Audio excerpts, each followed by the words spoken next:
বিজ্ঞানী অলিভিয়ের নামুর বলেন, আমরা আস্তরণ ও বুধ গ্রহের কেন্দ্রের চাপের তথ্য পরীক্ষা করছি। বুধ একটি কার্বন সমৃদ্ধ গ্রহ। কার্বন বহনকারী খনিজ আস্তরণ ও কোরের মধ্যে অবস্থান করছে। এটি অবশ্যই হীরা, গ্রাফাইট নয়। আমাদের গবেষণায় নাসা মেসেঞ্জার মহাকাশযানের ভূপদার্থগত তথ্য ব্যবহার করা হয়েছে। বিজ্ঞানীদের তথ্য মতে, শুরুতে বুধ গ্রহের মূল অংশটি সম্পূর্ণ তরল ছিল। সময়ের সঙ্গে সঙ্গে ধীরে ধীরে স্ফটিক হয়ে উঠছে। স্ফটিক হয়ে ওঠার আগে বুধ গ্রহের তরল কেন্দ্রে কিছু কার্বন ছিল।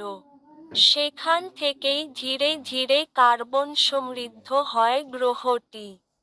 আর কেন্দ্রের তরল পরিবর্তিত হয়ে প্রায় 1 কিলোমিটার পুরু হীরার স্তর তৈরি হয়, যা সময়ের সঙ্গে সঙ্গে বাড়তে থাকে।